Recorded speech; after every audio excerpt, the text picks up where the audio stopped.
দর্শক, আমি মাহি আছি আপনাদের সাথে। আমি বর্তমানে অবস্থান করছি রাজধানীর লায়ন সিনেমা হলে, যেখানে রকস্টার, রোহিত, বনলতা সেন, মাসুদ রানা সিনেমাটি চলছে। তো আমরা সকালবেলা এসে জানতে পারলাম যে এখানে অফিসার সিনেমাটিও আজকে একটি শো ছিল, সেটি কারণবশত বাদ দেওয়া হয়েছে। আমরা এখন শুরুতে আপনাদেরকে জানাবো রকস্টার সিনেমা নিয়ে দর্শকের প্রতিক্রিয়া। মাথার উপর দিয়ে গেছে, ব্যাপারটাই বুঝি নাই আমি।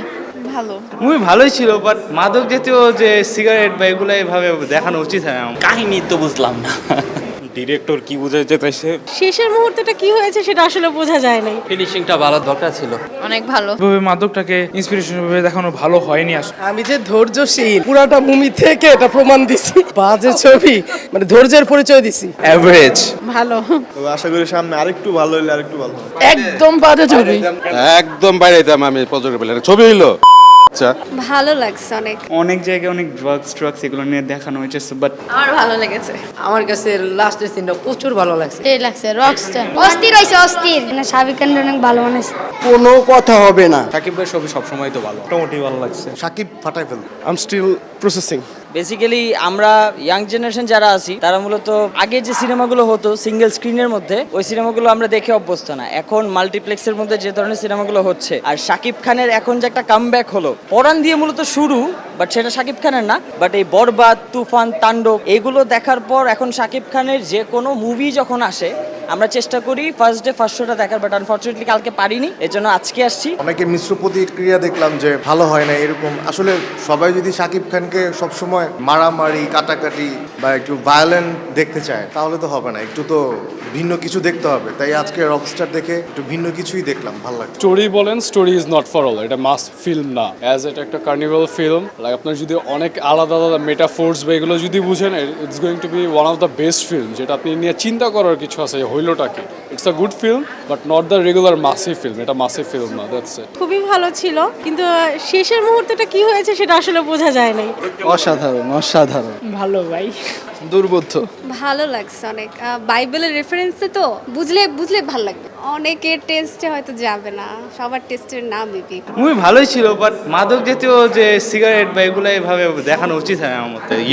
ইয়ং জেনারেশন এটা একটু নেগেটিভ ভাবে নিবে আমার মতে। এটা একটু দেখানো উচিত ছিল, লেস দেখানো উচিত ছিল। খুবই ইমোশনালি লাস্ট পার্ট মানে টাচেস হার্ট, মানে খুবই অসাধারণ ছবি। আসলে সব ছবিগুলো হলো পুরস্কার পাওয়ার মতো ছবি আর কি। হয়তো সামাজিক ড্রামা, মারামারি এগুলো নাই, ওই আর কি একটা প্রেমের তাল দিয়ে একটা প্রেমের একটা বুঝাইছে আজকে। তালের সাথে যে ওদের হাজব্যান্ড ওয়াইফের যে একটা প্রেমের মানে তালটা পড়লে এই মেয়েটা আসে, এটাই। বাংলাদেশের তুলনায় এটা অনেক বেশি ভালো একটা মুভি হয়েছে, অ্যান্ড আই হোপ এরকম টাইপের মুভি যদি আরো আসে, বাংলাদেশের চলচ্চিত্র সোসাইটি আরো বেশি উন্নত করতে পারবে। সেখানে লুকগুলো অসাধারণ ছিল, এবার অনেক বেশি এনজয় করছি তার লুকগুলো, এবং তার অভিনয় তো অলওয়েজই অনেক বেশি ভালো, এবং এবার তাকে অনেক ড্রেসিং লুকে দেখা গেছে।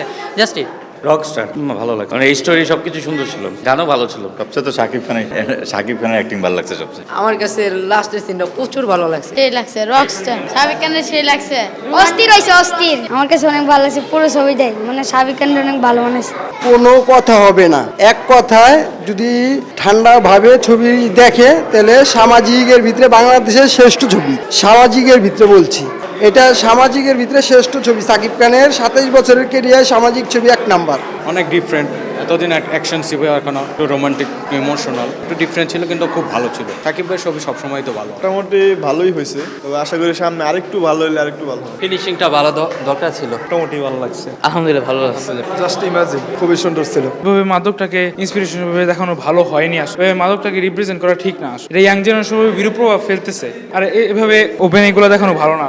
অনেক জায়গায় অনেক ড্রাগস এগুলো নিয়ে দেখানো হয়েছে, but you say the audience, most of the audience are young generations, if you say so, but এত ড্রাগস, সিগারেট এগুলো নিয়ে করা এত উচিত না। মুভিটা ওভারঅল দেখতে গেলে ইট ওয়াজ অল রাইট। লাইক ভালো লাগছে, মোটামুটি স্ক্রিন প্লেটা ভালো ছিল, আর সব দিক দিয়ে হলো যে কাহিনীটা এমনভাবে একটা মিথোলজিতে করেছে যেটা অনেকেরই বোঝা মানে সম্ভব না, বাট স্ক্রিন প্লে, সিনেমাটোগ্রাফি সবকিছু অনেক ভালো ছিল, আর এরকমই মোটামুটি।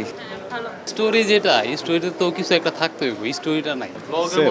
এটা অনেকটা ব্লগের মতো। I am still processing. ভালোই ছিল, প্লট টুইস্ট কিভাবে বুঝলাম না কি হলো লাস্টের দিক দিয়ে। ভালো মুভি, ভালো। গন্ধম জাস্ট সিম্বল অফ লাভ। ভালো।